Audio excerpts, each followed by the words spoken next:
আসসালামু আলাইকুম। শর্টহ্যান্ড বাংলার নতুন আরেকটি এপিসোডে আপনাদের স্বাগতম। আজকে আমরা আলোচনা করব লেসন 41 নিয়ে। লেসন 41-এ আমরা আলোচনা করব সঙ্গত বা সংক্রান্ত যুক্ত শব্দ নিয়ে। আর এই পর্বে আপনাদের অনেক মজা থাকছে। এই পর্বটা অনেক মজার, আশা করছি শেষ পর্যন্ত দেখবেন। তো শুরু করার আগে বরাবরের মতো বলে নিচ্ছি, আপনারা যারা নতুন তারা দয়া করে আমার চ্যানেলটি সাবস্ক্রাইব করে নেবেন, এবং যারা সাবস্ক্রাইব করেছেন তাদেরকে অনেক ধন্যবাদ। তাহলে কথা না বাড়িয়ে চলুন শুরু করা যাক। লক্ষ্য করুন, যদি কোনো বাংলা শব্দের শেষে, তার মানে কি সঙ্গত বা সংক্রান্ত শব্দগুলো সাধারণত শেষেই থাকে, এই জন্য বলেছি আমরা শেষে। এই সঙ্গত বা সংক্রান্ত থাকে, তবে শব্দ গঠনের সময় দন্তস্ব এবং দন্তস্ব জন্য আচরণ যে শিখলাম আমরা, দন্তস্ব এবং অনুস্বর। অনুস্বর তো খুবই সহজ, অনুস্বরের যে লেজটার দিকে ওদিকে এই দুটোকে যুক্ত করতে হবে। দন্তস্ব এবং অনুস্বরকে যুক্ত করতে হবে, দন্তস্ব যোগ অনুস্বরকে যুক্ত করে এইভাবে, ঠিক আছে, যুক্ত করে মূল শব্দ থেকে, মোট কথা মূল শব্দ বলতে সঙ্গত বা সংক্রান্ত যার যে শব্দের সঙ্গে যুক্ত সেটার থেকে এইটাকে বিচ্ছিন্ন করে লিখতে হবে, এই আচরটাকে বিচ্ছিন্ন করে লিখতে হবে। তাহলে এক কথা বলতে গেলে এটা যদি মূল শব্দ হয়, আবার এর পরে যদি সংক্রান্ত বা সঙ্গত থাকে, তাহলে এটা থেকে বিচ্ছিন্ন করে লিখতে হবে, আচরটা বিচ্ছিন্ন করে দিতে হবে। বিষয়টা আরও ক্লিয়ার করছি, কিছু উদাহরণ দিলেই আপনারা ক্লিয়ার হয়ে যাবেন। লক্ষ্য করুন, আমরা যদি লিখি ন্যায় সঙ্গত, ন্যায়সঙ্গত, তাহলে লক্ষ্য করুন ন্যায়সঙ্গত কীভাবে হচ্ছে। আগে ন্যায় লিখতে হবে, তো ন আকার যে অনুষ্ঠিত আয়, ঠিক আছে, ন্যায়সঙ্গত। আয় যদি থাকে তাহলে কি, যে নিয়মটা শিখেছি আমরা, আয়ের জন্য ন্যায় সঙ্গত। তো সঙ্গতের জন্য কি আমরা এই আচরটাকে দন্তস্ব অনুসারে যুক্ত করে এই আচরটা দিয়েছি আমরা, শিখলাম। এটাকে মূল শব্দ থেকে বিচ্ছিন্ন করে দিতে হবে, এই যে ন্যায় হয়ে গেল ন্যায় সঙ্গত। লক্ষ্য করুন, এতটুকুর জন্য আমরা কত বড় দুইটা শব্দ ছোট্ট আচরণের মাধ্যমে লিখে ফেললাম, ন্যায় সঙ্গত। এবার আমরা যদি লিখি আইন সঙ্গত, লক্ষ্য করুন আমরা লিখছি আইন সঙ্গত। তাহলে কি আইন, আমরা আপনাদের সহায়ক ক্রিয়া নিশ্চয়ই মনে আছে যে আমরা যখন 1 নম্বর লেসন শিখি সেখানে আইয়ের ব্যবহারে কিন্তু সহায়ক ক্রিয়া হিসেবে পেয়েছিলাম আইন, আইনগত, আইনসঙ্গত, ঠিক আছে। যদি আমরা শুধু আই দিয়েও আইনসঙ্গত আপনি বুঝতে পারবেন, কিন্তু যেহেতু আমরা সঙ্গতের জন্য আলাদা নিয়ম শিখছি, সেক্ষেত্রে আমরা যে আই চিহ্ন দ্বারা আইন বুঝলাম এবং সঙ্গতের জন্য আমরা সঙ্গত আলাদা করে দিচ্ছি, এই যে আইন সঙ্গত হয়ে গেল। অথবা আপনারা যখন বাক্য গঠন করবেন তখন শুধু আই চিহ্ন দিয়েও আইনসঙ্গত বুঝতে পারবেন বা বুঝতে পারেন, আপনাদের যেভাবে মনে থাকে। তবে আমি মনে করি আপনারা সম্পূর্ণ এই চিহ্নটা দিয়েই, আচর দিয়েই মনে রাখবেন বা আচর দেবেন যখন লিখবেন। তাহলে হবে কি, আপনার এটার জন্য আইন বুঝবেন এবং এটার জন্য সঙ্গত বুঝবেন, তাহলে আপনাদের কনভার্ট করতে বা অনুবাদ করতে তখন সুবিধা হবে। এবার আরেকটা এক্সাম্পল দিচ্ছি, লক্ষ্য করুন, আমরা লিখব ধর্ম সংক্রান্ত, ধর্ম সংক্রান্ত।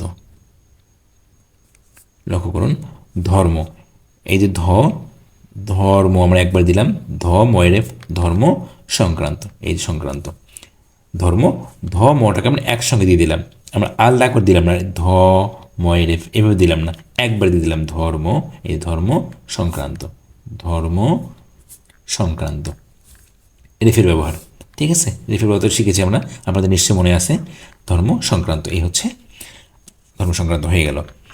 এবার লক্ষ্য করুন, আমরা কিছু বাক্য গঠন করব।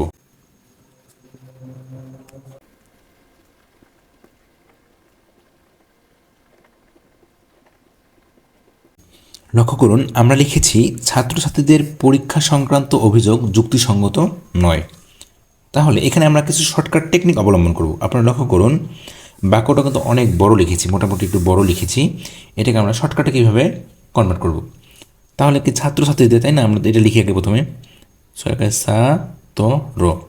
ছাত্র লিখলাম আমরা, তাই না? ছাত্র হয়ে গেল, এরপর 2 দিয়ে দিলাম, শর্টকাট টেকনিক। এটাতেই আমরা ছাত্রছাত্রীদের বুঝে যাব। ছাত্রছাত্রীদের এবার লিখব পরীক্ষা, পরীক্ষা, ঠিক আছে, পরীক্ষা। এটাকে আপনার মনে আছে কি পরি ব্যবহার কত লেসন শিখেছিলাম? লেসন 35-এ আপনাদের নিশ্চয়ই মনে আছে, লেসন 35-এ পরি ব্যবহার শিখেছিলাম আমরা। পরীক্ষা দেখেন সংক্ষেপে হয়ে গেল কিন্তু পরীক্ষা সংক্রান্ত। এখন তাহলে কি সংক্রান্ত জন্য এখনই আমরা তো শিখছি সংক্রান্ত, এই যে পরীক্ষা সংক্রান্ত, এতটুকু দেখেন 2টা শব্দান্ত হয়ে গেল। অভিযোগ, অভিযোগ, লক্ষ্য করুন এখানে কিন্তু 2টা নিয়ম অ্যাপ্লাই হয়েছে, এইটার জন্য একটা, অভির জন্য একটা, যোগের জন্য একটা, ঠিক আছে, অভিযোগ 2টার জন্য। এই নিয়মগুলো আমরা প্রতি ভিডিওতে আমরা আলোচনা করব। এবার লেখা যুক্তি, যুগত সেক্ষেত্রে যুক্তি সঙ্গত, সঙ্গত নয়, এই যে অয় নয়, অয় ব্যবহার নয়, ঠিক আছে, যুক্তিসঙ্গত নয়। এই হয়ে গেল ছাত্রছাত্রীদের পরীক্ষা সংক্রান্ত অভিযোগ যুক্তিসঙ্গত নয়। এটা কিন্তু অনেক মজার, আমি আশা করি আপনারা মজা পাচ্ছেন। এই যে অনেক নিয়ম আসছে কিন্তু, হ্যাঁ, এই নিয়মগুলো আপনাদের প্র্যাকটিস করতে হবে। নিয়মগুলো যত প্র্যাকটিস করবেন তত দেখবেন যে আপনাদের কাছে সহজ হয়ে যাবে। নিয়ম মানেই মজার, এই নিয়মগুলো যত চর্চা করবেন তত দেখবেন যে আপনার মাথায় কিন্তু অটোমেটিক চলে আসবে। এবার আমরা শর্ট হ্যান্ডে একটি বাক্য গঠন করব এবং সেটাকে বাংলায় কনভার্ট করব।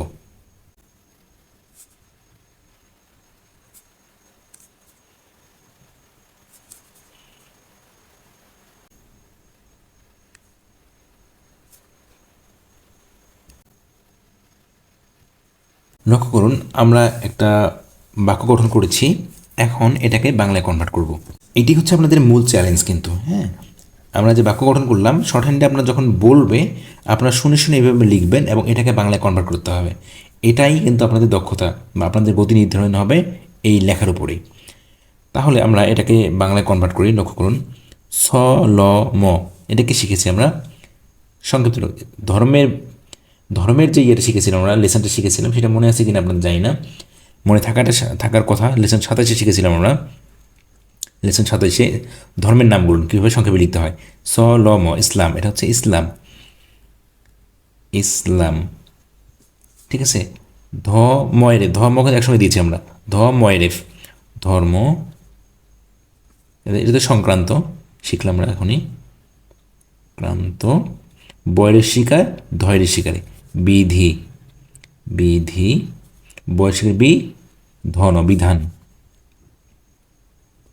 বিধিবিধান। এখানে লক্ষ্য করুন আমি বিধি বিধান আলাদা করে লিখেছি। তো আপনারা চাইলে কিন্তু এখানে টু দিতে পারতেন, যদি টু দিলে কিন্তু বিধিবিধানও বোঝাতে পারতেন, সেক্ষেত্রে আপনাদের কিন্তু এটার প্রয়োজন, লেখার প্রয়োজন হতো না, আর সময় সংক্ষেপ হয়ে যেত। যেহেতু আমি লিখে ফেলেছি আপনারা চাইলেও শর্টকাট টেকনিক অবলম্বন করতে পারেন, সমস্যা নেই। তাহলে কি দন্তন্য আকার অন্তস্থ, যে আয়ের ব্যবহার, ন্যায়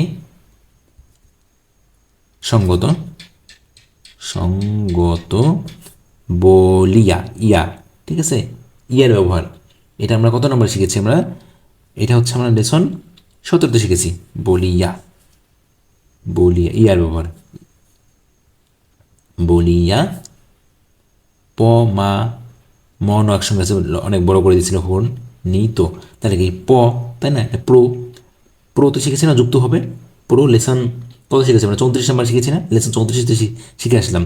প্রমাণিত, প্রো যুক্ত হয়, প্রো থাকলে যুক্ত হবে, যেহেতু উপসর্গ প্রো, এই যে প্রমাণিত, তাহলে প্রমাণিত।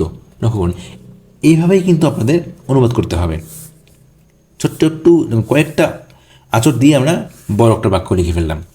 এইটাই হচ্ছে আপনাদের মূল দক্ষতা, এটাই আপনারা আপনাদের চাকরি হওয়া নিশ্চিত করবে এই লেখাটি, ঠিক আছে। আর একটা মজার বিষয় হচ্ছে আপনারা কিন্তু যখন চাকরি পেয়ে যাবেন, আশা করছি ইনশাল্লাহ আপনাদের যারা শিখছেন চাকরি হয়ে যাবে ইনশাল্লাহ, তখন কিন্তু আসলে শুধু পরীক্ষা দেওয়ার সময় প্র্যাকটিক্যালি কিন্তু এগুলো লাগে। আসলে যখন যে চাকরি করবেন তেমন এগুলোর আর ব্যবহার থাকে না, শুধু প্র্যাকটিক্যালের জন্য এটা রাখা হয়েছে, আর সকল কাজ তখন কম্পিউটারই হয়ে থাকে। আজকে আর ভিডিও বেশি দীর্ঘায়িত করছি না।